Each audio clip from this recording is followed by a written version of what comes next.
படம் நல்ல ஒரு கொலை நடக்குது. அந்த கொலை ஒரு சஸ்பென்ஸாக போயிட்டு இருக்கு. அது எதனால் அது பண்ணுறாங்க, யார் பண்ணுறாங்கங்கிறது தான் கதை. ஃபர்ஸ்ட் ஹாஃப் கொஞ்சம் ஒரு மாதிரி ஸ்லோவாக போன மாதிரி இருந்தது. செகண்ட் ஹாஃப் சூப்பராக இருந்தது. மியூசிக் நல்லா இருக்குது, கேமரா நல்லா இருக்குது. ஆர்டிஸ்டெல்லாம் பெரும்பாலும் புதுமுகங்களாக போட்டிருக்கிறாங்க. அது கொஞ்சம் தெரிஞ்ச முகங்கள் ஒரு 4 பேர் இருந்தது. இன்னும் நல்லா இருந்திருக்கும், சிறப்பாக இருந்திருக்கும். என்னென்ன சொல்ல வந்துருக்காங்க படத்தில்? ஒன்றில் வழக்கமாக வர இதுதான், ஒரு கொலை நடக்குது. அது எதனால் நடக்குது, யாரால் நடக்குது, அதை கண்டுபிடிக்கிறது தான் கதை. கடைசி வரைக்கும் கிளைமேக்ஸில் தான் தெரியுது யார் பண்ணுறா, என்ன பண்ணுறாங்க. அந்த பழி வாங்கிறது, அந்த கொலை செஞ்சது யாருன்னா அதுக்கு பழி வாங்கக்கூடிய பசங்களும் அங்கே சிக்கிறாங்க. இல்லை, கெஸ் பண்ணுற மாதிரி தெரியுது. அது ஏன்னா அதுவே ஓப்பனாக பண்ணிட்டாங்க. அதனால் இவர் மூலியமாக தான் இந்த இது நடக்குது. இந்த பசங்க தான் இதெல்லாம் பண்ணியிருக்காங்கிறது தெரியுது. நல்லா இருக்கு. டோட்டலாக மொத்தம் நல்லா இருக்கு. தேங்க்யூ. ஃபர்ஸ்ட் ஆஃப் போரிங்காக இருந்துச்சு, பட் ஆனால் போக போக நல்லா இருந்துச்சு. கிளைமேக்ஸ்லாம் புரிஞ்சு படம். ஸ்டார்டிங் ஒன்றுமே புரியல.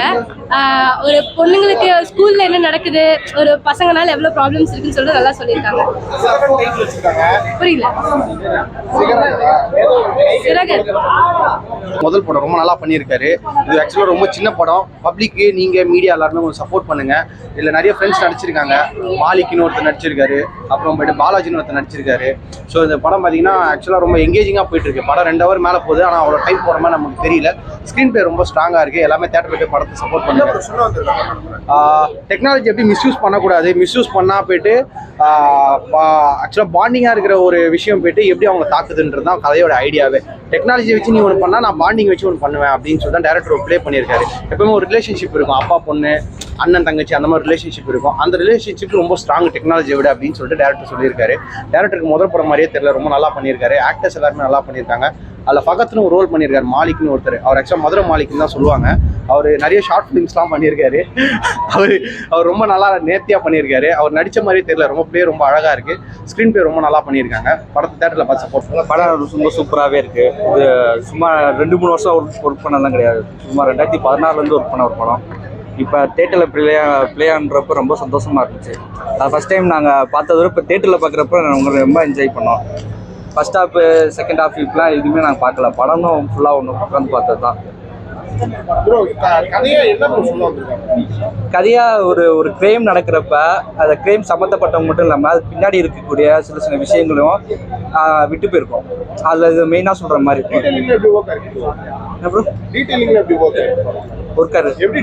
அதுதான் மொத்த படம் ப்ரோ. ஒரு கிரைம், ஒரு சஸ்பெக்ட், ஒரு கொலை பண்ணவங்க தேடுறவங்க மட்டும் இல்லாமல் அது சுற்றி இருக்கவங்க சில பேர் சம்மந்தப்பட்டிருக்க விஷயத்தை டீட்டெயிலிங்காக சொல்கிறதான் படம் தான் வரும். இந்த போட்டு இந்த விஷயத்தை நான் வீட்டுக்கு எடுத்து போகிறப்ப என்ன விஷயம்னா, இப்படி ஒரு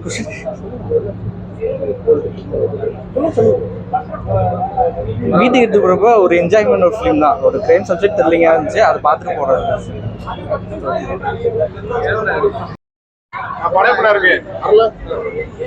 படம் நல்ல ஒரு கொலை நடக்குது. அந்த கொலை ஒரு சஸ்பென்ஸாக போயிட்டு இருக்கு. அது எதனால் அது பண்ணுறாங்க, யார் பண்ணுறாங்கங்கிறது தான் கதை. ஃபர்ஸ்ட் ஹாஃப் கொஞ்சம் ஒரு மாதிரி ஸ்லோவாக போன மாதிரி இருந்தது. செகண்ட் ஹாஃப் சூப்பராக இருந்தது. மியூசிக் நல்லா இருக்குது, கேமரா நல்லா இருக்குது. ஆர்டிஸ்டெல்லாம் பெரும்பாலும் புதுமுகங்களாக போட்டிருக்கிறாங்க. அது கொஞ்சம் தெரிஞ்ச முகங்கள் ஒரு 4 பேர் இருந்தது. இன்னும் நல்லா இருந்திருக்கும், சிறப்பாக இருந்திருக்கும். என்னென்ன சொல்ல வந்துருக்காங்க படத்தில்? ஒன்றில் வழக்கமாக வர இதுதான், ஒரு கொலை நடக்குது. அது எதனால் நடக்குது, யாரால் நடக்குது, அதை கண்டுபிடிக்கிறது தான் கதை. கடைசி வரைக்கும் கிளைமேக்ஸில் தான் தெரியுது யார் பண்ணுறா, என்ன பண்ணுறாங்க. அந்த பழி வாங்கிறது, அந்த கொலை செஞ்சது யாருன்னா அதுக்கு பழி வாங்கக்கூடிய பசங்களும் அங்கே சிக்கிறாங்க. இல்லை, கெஸ் பண்ணுற மாதிரி தெரியுது. அது ஏன்னா அதுவே ஓப்பனாக பண்ணிட்டாங்க. அதனால் இவர் மூலியமாக தான் இந்த இது நடக்குது. இந்த பசங்க தான் இதெல்லாம் பண்ணியிருக்காங்கிறது தெரியுது. நல்லா இருக்கு. டோட்டலாக மொத்தம் நல்லா இருக்கு. தேங்க்யூ. ஃபர்ஸ்ட் ஆஃப் போரிங்காக இருந்துச்சு, பட் ஆனால் போக போக நல்லா இருந்துச்சு. கிளைமேக்ஸ்லாம் புரிஞ்சு படம். ஸ்டார்டிங் ஒன்றுமே புரியல. ஒரு பொண்ணுங்களுக்கு ஸ்கூல்ல என்ன நடக்குது, ஒரு பசங்கனால எவ்வளோ ப்ராப்ளம்ஸ் இருக்குன்னு சொல்லிட்டு நல்லா சொல்லியிருக்காங்க. புரியல. முதல் படம் ரொம்ப நல்லா பண்ணியிருக்காரு. இது ஆக்சுவலாக ரொம்ப சின்ன படம். பப்ளிக்கு நீங்கள் மீடியா எல்லாருமே கொஞ்சம் சப்போர்ட் பண்ணுங்க. இதில் நிறைய ஃப்ரெண்ட்ஸ் நடிச்சிருக்காங்க. மாலிக்னு ஒருத்தர் நடிச்சிருக்காரு, அப்புறம் போய்ட்டு பாலாஜின்னு ஒருத்தர் நடிச்சிருக்காரு. ஸோ இந்த படம் பார்த்தீங்கன்னா ஆக்சுவலாக ரொம்ப எங்கேஜிங்காக போயிட்டு இருக்கு. படம் 2 ஹவர் மேலே மேலே போகுது. ஆனால் அவ்வளோ டைம் போகிற மாதிரி நமக்கு தெரியல. ஸ்க்ரீன் பிளே ரொம்ப ஸ்ட்ராங்காக இருக்குது. எல்லாமே தேட்டரில் போய் படத்தை சப்போர்ட் பண்ணுறாங்க. சொல்ல வந்திருக்காங்க டெக்னாலஜி எப்படி மிஸ்யூஸ் பண்ணக்கூடாது, மிஸ்யூஸ் பண்ணால் போயிட்டு ஆக்சுவலாக பாண்டிங்காக இருக்கிற ஒரு விஷயம் போயிட்டு எப்படி அவங்க தாக்குதுன்றது தான் கதையோட ஐடியாவே. டெக்னாலஜி வச்சு நீ ஒன்று பண்ணால் நான் பாண்டிங் வச்சு ஒன்று பண்ணுவேன் அப்படின்னு சொல்லி தான் டேரக்டர் ப்ளே பண்ணியிருக்காரு. எப்பவுமே ஒரு ரிலேஷன்ஷிப் இருக்கும், அப்பா பொண்ணு அண்ணன் தங்கச்சி அந்த மாதிரி ரிலேஷன்ஷிப் இருக்கும். அந்த ரிலேஷன்ஷிப் ரொம்ப ஸ்ட்ராங் டெக்னாலஜியை விட அப்படின்னு சொல்லிட்டு டேரக்டர் சொல்லியிருக்காரு. டேரக்டருக்கு முதல் படம் மாதிரியே தெரியல, ரொம்ப நல்லா பண்ணியிருக்காரு. ஆக்டர்ஸ் எல்லாருமே நல்லா பண்ணியிருக்காங்க. அதில் ஃபகத்னு ஒரு ரோல் பண்ணியிருக்காரு, மாலிக்னு ஒருத்தர். அவர் ஆக்சுவலாக மதுரை மாலிக்னு தான் சொல்லுவாங்க. அவர் நிறைய ஷார்ட் ஃபிலிம்ஸ்லாம் பண்ணியிருக்காரு. அவர் ரொம்ப நல்லா நேர்த்தியாக பண்ணியிருக்காரு. அவர் நடித்த மாதிரியே தெரியல, ரொம்ப அழகாக இருக்குது. ஸ்க்ரீன் பிளே ரொம்ப நல்லா பண்ணியிருக்காங்க. படத்தை தேட்டரில் பார்த்து சப்போர்ட் பண்ணுங்க. படம் ரொம்ப சூப்பராகவே இருக்குது. இது சும்மா 2-3 வருஷம் ஒர்க் பண்ணலாம் கிடையாது. சும்மா 2016 ஒர்க் பண்ண ஒரு படம். இப்போ தேட்டரில் ப்ளே ஆன்றப்போ ரொம்ப சந்தோஷமாக இருந்துச்சு. அது ஃபஸ்ட் டைம் நாங்கள் பார்த்ததோட இப்போ தேட்டரில் பார்க்குறப்ப நாங்கள் ரொம்ப என்ஜாய் பண்ணோம். ஃபஸ்ட் ஹாஃப் செகண்ட் ஹாஃப் இப்பெலாம் எதுவுமே நாங்கள் பார்க்கல. படமும் ஃபுல்லாக ஒன்று உட்காந்து பார்த்தது தான். கதையாக ஒரு கிரைம் நடக்கிறப்ப அந்த கிரைம் சம்மந்தப்பட்டவங்க மட்டும் இல்லாமல் அது பின்னாடி இருக்கக்கூடிய சில விஷயங்களும் விட்டு போயிருக்கோம். அதில் இது மெயினாக சொல்கிற மாதிரி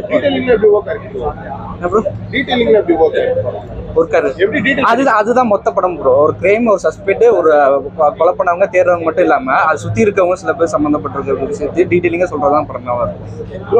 இந்த படத்துல என்ன எடுத்துட்டு போறாங்க வீட்டுக்கு போகும்போது நீங்க என்ன எடுத்துட்டு இந்த போட்டு இந்த விஷயத்தை நான் வீட்டுக்கு எடுத்து போகிறப்ப என்ன விஷயம்னா இப்படி ஒரு கொஷின்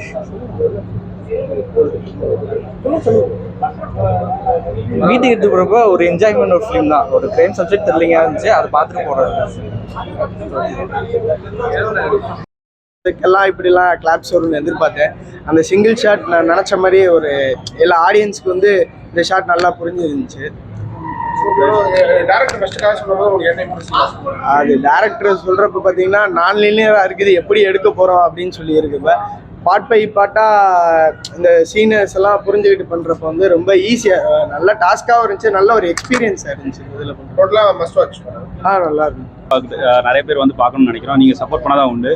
கொஞ்சம் எல்லாரும் சேர்ந்து சப்போர்ட் பண்ணுங்கள். ஏன்னா அது யங்ஸ்டர்ஸாக எடுத்து பிளான் பண்ணி எடுத்த படம் இது. ஸோ கொஞ்சம் நீங்கள் சப்போர்ட் பண்ணுறதா இருக்குது. நிறைய ஸ்ப்ரெட் பண்ணுங்கள். ஸோ ஸ்ப்ரெட் பண்ணிங்கன்னா நிறைய பேருக்கு ரீச் ஆகும். ஸோ இந்த மாதிரி படங்களுக்கு கொஞ்சம் ஆதரவு கொடுத்தீங்கன்னா எங்களை மாதிரி இருக்கிற யங் ஜென்ரேஷன் அடுத்த டேரக்டர்ஸ்க்கெல்லாம் கொஞ்சம் வாய்ப்பு கிடைக்கும். கொஞ்சம் ட்ரை பண்ணுங்கள். தேங்க்யூ. நான் நினச்சதோட 2-3 சீன் எக்ஸ்ட்ரா சீக்வன்ஸ்லாம் கொஞ்சம் ரெஸ்பான்ஸ் கிடச்சிருக்கு. நாங்கள் எதிர்பார்க்காத சீன்ஸ்லாம் நிறைய ரியாக்ஷன் கொடுத்தாங்க. அதுவே சந்தோஷமாக இருந்துச்சு. நாங்கள் எதிர்பார்த்த சீனுக்கும் நாங்கள் என்ன எதிர்பார்த்தோமோ அதெல்லாம் கிடச்சிருக்கு. படம் நல்லா இருக்கு. நானும் இந்த படத்தில் ஒர்க் பண்ணியிருக்கேன் டைரக்ஷன் டீமில். கிட்டத்தட்ட ஒரு 3 இயர்ஸான ஒரு ஒர்க் இது ஆக்சுவலாக. ஸோ அதுக்குண்டான ரிசல்ட்ஸை வந்து இப்படி ஸ்க்ரீனில் பார்க்கும்போது ரொம்ப ஹாப்பியாக இருக்குது. நாங்கள் ஆக்சுவலி ஆடியன்ஸ் ரொம்பவே க்ரோன் அப் ஆகிட்டாங்கன்னு தான் சொல்லணும். முதல்ல இருந்த மாதிரி செட் ஆஃப் ஆடியன்ஸ் இப்போ இல்லை. நாங்கள் வச்ச சின்ன டீட்டெயிலிங் கூட அவங்க வந்து பரவாயில்ல, இந்த டீட்டெயிலிங் கூட இப்படி வச்சுருக்காங்களேன்னு சொல்லிட்டு நிறையா இதை அவங்க ரசித்து பார்க்குறாங்க. அதே மாதிரி இந்த மாதிரி சின்ன படங்களுக்கு ஆடியன்ஸ் நிறைய வரவேற்பு கொடுத்தாங்கன்னா எங்களை மாதிரி வர யங்ஸ்டர்ஸுக்கு வந்து இது ரொம்பவே ஹெல்ப்ஃபுல்லாக இருக்கும். அது எல்லாமே நீங்களும் சப்போர்ட் பண்ணுற ப்ரெசன்ட் மீடியா நீங்கள் சப்போர்ட் பண்ணுற விதத்துலேயே இருக்குது. நீங்கள் எப்படி மக்கள்கிட்ட கொண்டு போய் சேர்க்குறீங்கன்றதுலேயே இருக்குது. இந்த படத்தை சிறகடிச்சு பறக்க விடணும்னு எல்லாத்துக்கிட்டையும் கேட்டுக்கிறேன். நன்றி. சிறகந்தன்